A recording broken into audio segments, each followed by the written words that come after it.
یہ programme American Pakistani public affairs committee کے تعاون سے پیش کیا جا رہا ہے۔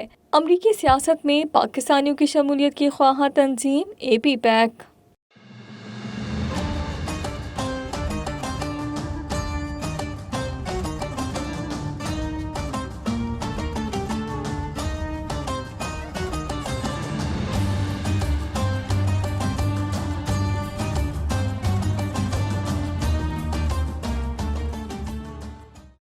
نحمدہ ونصلی وسلم علی رسولہ النبی الامین الکریم الرؤوف الرحیم، اما بعد، اعوذ باللہ من الشیطان الرجیم، بسم اللہ الرحمن الرحیم۔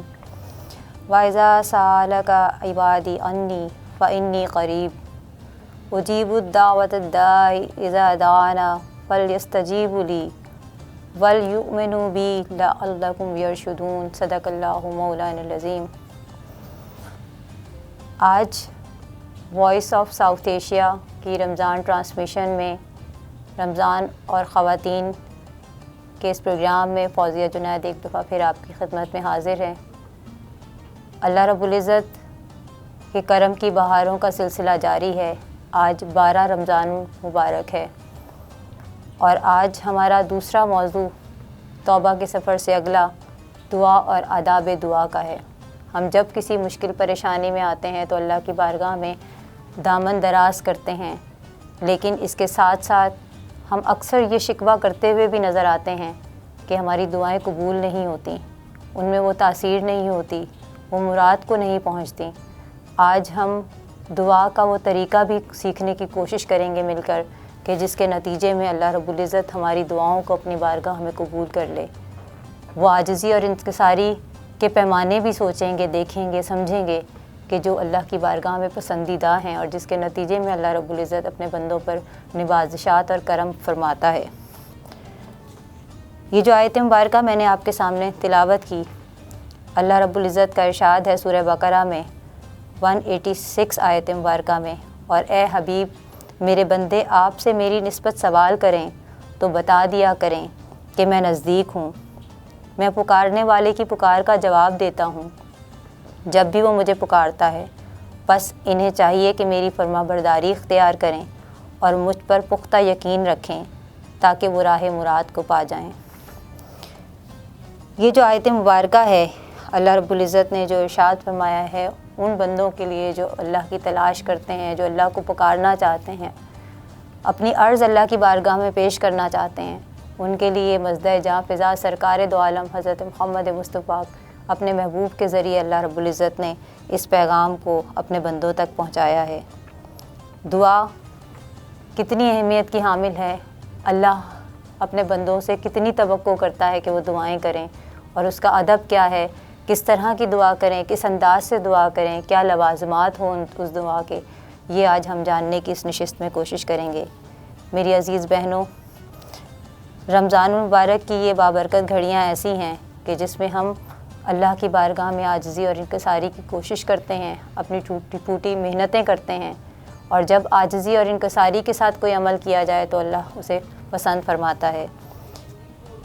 یہ جو آیت مبارکہ میں نے آپ کے سامنے رکھی ہے، اس کا ترجمہ آپ کے سامنے پیش کیا، اس میں دعا کی اہمیت بھی ہے اور دعا کے آداب بھی پوشیدہ ہیں۔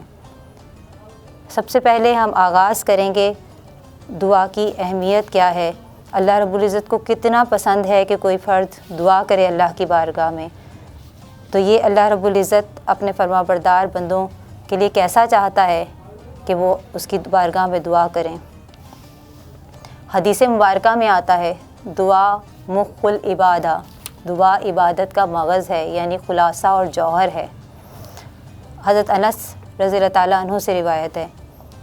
اسی طرح آقائے دو جہاں صلی اللہ علیہ وسلم کا فرمان مبارک ہے کہ دعا عین عبادت ہے، یعنی عبادت کے جو لوازمات اور جو کیفیات ہیں وہ دعا کے اندر شامل ہیں۔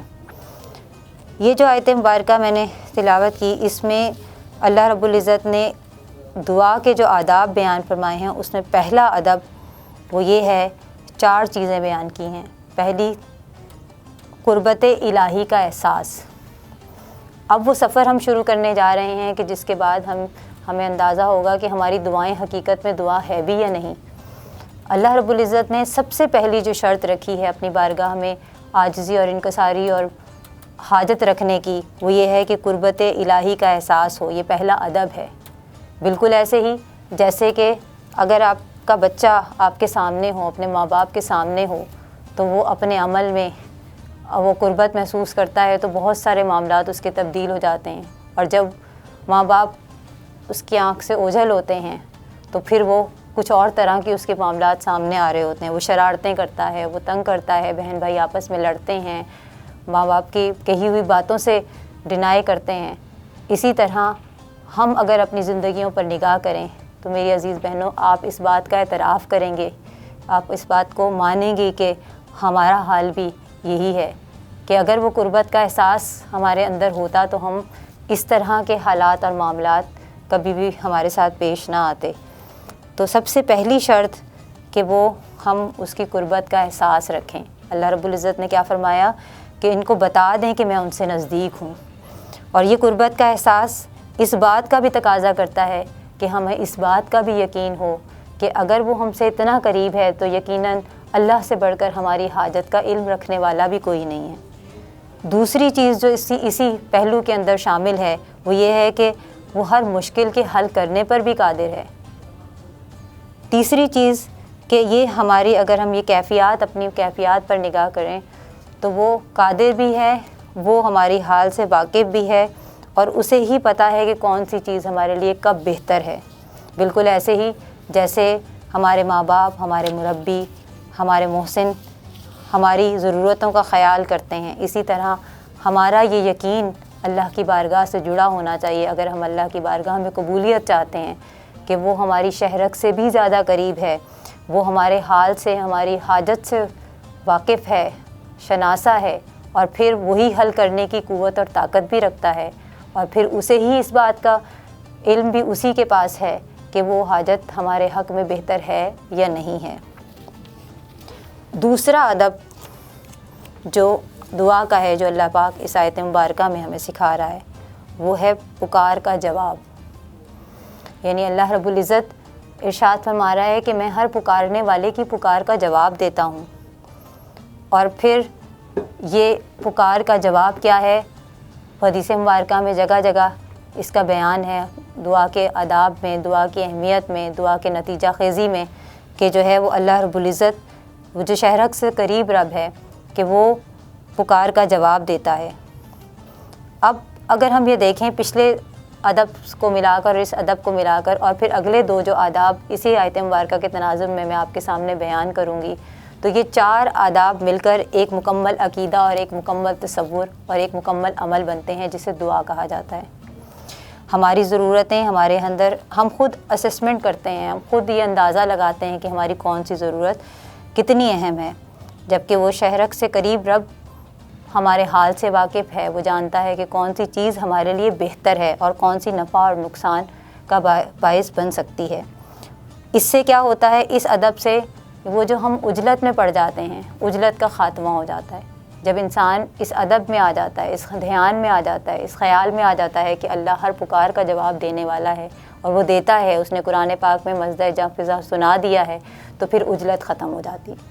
اور اب ہم بحیثیت مجموعی، خصوصاً خواتین، ہم بہنیں اگر اپنے حالات کا جائزہ لیں، اپنے معاملات کا جائزہ لیں، تو سب سے زیادہ عجلت پسندی خواتین کے اندر ہمیں نظر آئے گی، مختلف معاملات میں، گھر کی چار دیواری کے اندر بھی، بچوں کے معاملات میں، معاشی مسائل کے معاملات میں، زندگی کے دیگر چیلنجز میں۔ ان چیلنجز میں ہم اس لیے اس عجلت پسندی کا شکار ہوتے ہیں کیونکہ ہم سمجھ رہے ہوتے ہیں کہ ہمارے اندازے کے مطابق یہ اب ہو جانا چاہیے یہ کام، جبکہ اللہ رب العزت کے علم میں جو کچھ ہے وہ ہمارے علم میں نہیں ہے۔ اس لیے دوسرا ادب کہ وہ ہر پکار کا جواب دیتا ہے، اس سے انسان کے اندر ٹھہراؤ آتا ہے، ایک عجلت پسندی کا خاتمہ ہوتا ہے، انتظار کی کیفیت آتی ہے۔ حضرت موسیٰ علیہ السلام کی دعا اللہ رب العزت کی بارگاہ میں مقبول ہوتی ہے۔ حضرت موسیٰ علیہ السلام فرعون کی بربادی کی دعا اللہ کی بارگاہ میں، اس پر عذاب کی دعا کرتے ہیں، اور اللہ رب العزت حضرت جبریل امی کو بھیجتے ہیں یہ پیغام دے کر کہ یہ دعا قبول ہوئی۔ لیکن اس دعا کی قبولیت کے 40 سال کے بعد، حضرت موسیٰ علیہ السلام کی اس دعا کی قبولیت کے 40 سال بعد فرعون جو ہے وہ غرق ہوتا ہے۔ وہ 40 سال ایک لمحہ بھی ایسا نہیں آیا کہ حضرت موسیٰ علیہ السلام نے اللہ کی بارگاہ میں یہ سوال کیا ہو کہ اللہ یہ دعا کب قبول ہوگی، اس پر کب عمل ہوگا، یہ کب نتیجہ خیز ہوگی، اور ہماری اجلتوں کا حال دیکھیے۔ تیسرا ادب جو اسی آیت مبارکہ کے تناظر میں اللہ رب العزت نے بیان کیا ہے وہ ہے فرما برداری اور اطاعت۔ پہلی جو پہلے دو آداب ہیں وہ تصور ہے، وہ دھیان ہے، وہ عقیدہ ہے، وہ یقین ہے جو انسان کے دل میں، اس کے ذہن میں، اس کے اندر روح میں بستا ہے۔ یہ تیسرا جو ادب ہے یہ ہماری عملی زندگی سے تعلق رکھتا ہے، اور دعا چند لمحوں کی ہوتی ہے، کسی ضرورت پر ہوتی ہے، کسی حاجت پر ہوتی ہے، جبکہ اطاعت اور فرما برداری دائمی عمل ہے۔ ہر لمحہ، ہر عمل میں، ہر پہلو میں، ہر قدم میں اللہ رب العزت کی اللہ پاک اطاعت چاہتا ہے، وہ فرما برداری چاہتا ہے، ہمارے اعمال میں، ہمارے افعال میں، ہمارے اٹھنے میں، بیٹھنے میں، دن رات میں، خوشی اور غمی میں، سفر اور حضر میں، مشکل اور آسانی میں، بیماری اور صحت میں، ہر حال میں اللہ چاہتا ہے کہ ہم اس کے فرما بردار رہیں۔ یہ وہ عملی تقاضا ہے کہ جس کو پورا کیے بغیر اللہ رب العزت کی بارگاہ میں دعائیں مقبول نہیں ہو سکتی۔ ہر روز اپنا محاسبہ کرنے کی ضرورت ہے۔ میری عزیز بہنوں، اس وقت اللہ رب العزت نے نیکی کا راستہ آسان کر دیا ہے، نیکی کرنا آسان کر دیا ہے، برائی کے راستے مسدود کر دیے ہیں، خیر کے راستے کھول دیے ہیں۔ اب ضرورت اس امر کی ہے کہ ہم اس پر محنت کریں، اپنی زندگی کو اطاعت خدا بندی سے مزین کریں۔ حدیث مبارکہ میں ہے کہ اگر کوئی اتنا فرما بردار بن جائے کہ اسے اللہ کی اطاعت، عبادت اور معاملات میں اتنی فرصت نہ ملے کہ وہ اپنی ضرورت اور حاجت اللہ کی بارگاہ میں پیش کر سکے، تو اللہ پاک اس کی حاجت سے کئی گنا بڑھ کر اسے عطا کرتا ہے۔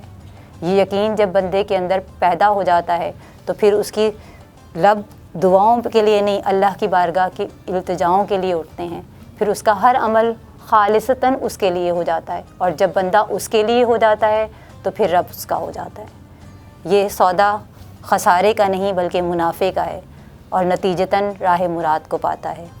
سورہ غافر کی تفسیر بھی اسی طرف اشارہ کرتی ہے۔ سورہ غافر میں اللہ رب العزت نے فرمایا، اور تمہارے رب نے فرمایا ہے تم لوگ مجھ سے دعا کیا کرو، میں ضرور قبول کروں گا۔ بے شک جو لوگ میری بندگی سے سرکشی کرتے ہیں وہ عنقریب دوزخ میں داخل کر دیے جائیں گے۔ یعنی اللہ کی بارگاہ میں مراد کو نہ پیش کرنا، اللہ کی بارگاہ میں عاجزی انکساری نہ کرنا، یہ اللہ رب العزت کی بارگاہ میں سرکشی شمار ہوتی ہے۔ حدیث مبارکہ میں نے جیسے پہلے ذکر کیا کہ دعا عبادت کا مغز ہے، پھر دعا جو ہے وہ عین عبادت ہے۔ سرکار دو عالم صلی اللہ علیہ وسلم نے فرمایا دعا میں بندہ قلب و روح سے اللہ کی طرف متوجہ ہوتا ہے، عاجزی اور انکساری کا پیکر بنتا ہے، اور یہی عبادت کی اصل ہے، یہی عبادت کی روح ہے، یہی دعا سے مراد ہے۔ حضرت امام احمد بن حنبل جلد 5 میں صفحہ 167 پر اللہ رب العزت یہ مزدہ جاں فضا سناتا ہے سرکار دو عالم صلی اللہ علیہ وسلم کے لب مبارک سے کہ اے ابن آدم، طویل حدیث مبارکہ ہے، تو گناہوں کی اتنی کثرت لے کر میری بارگاہ میں بھی آئے گا کہ اگر زمین سے آسمان تک ان گناہوں کی بلندی ہو تب بھی اللہ رب العزت اسے اپنی شان رحمت سے معاف فرما دے گا۔ جسے پسند ہو کہ اللہ تعالیٰ مشکلات اور تکالیف کے وقت اس کی دعا قبول کرے تو وہ خوشحالی کے اوقات میں بھی زیادہ سے زیادہ دعا کرے۔ یہ حدیث مبارکہ کا پیغام ہے۔ ہم دعا کب کرتے ہیں؟ ہم اللہ کی بارگاہ میں دامن مراد کب پھیلاتے ہیں؟ جب ہم دنیا سے مایوس ہو کر اور ہر ہماری مراد پوری ہونے کا کوئی راستہ باقی نہ رہے، جبکہ اللہ رب العزت چاہتا ہے کہ مشکل اور آسانی دونوں حالتوں میں اس سے دعا کا تعلق جڑا رہے، اور اسی صورت میں اس دعا کی قبولیت ممکن ہے۔ دنیاوی اسباب اور رشتے احسان کرتے ہیں، وہ ہمیں اگر کچھ تھوڑا سا بھی دے دیں تو وہ پھر ساری زندگی اس کو گنواتے ہیں، لیکن اللہ رب العزت کی ذات وہ رحمان اور رحیم ذات ہے، وہ ستار العیوب ذات ہے، وہ غفار الذنوب ذات ہے کہ جو عطاؤں کی بارش بھی کرتی ہے اور پھر عطاؤں کا پیغام بھی دیتی ہے۔ یہ ڈپریشن کا علاج بھی ہے۔ آج ہمیں اس سفر کے لیے اللہ رب العزت نے ایک آسانی عطا کی ہے، یہ رحمت کا مہینہ عطا کیا ہے، شیاطین کو قید کیا ہے، نفس کی آزمائشوں کا محاسبہ کرنے کے لیے روزہ رکھا ہے، شب بیداری رکھی ہے، گریہ وزاری رکھی ہے۔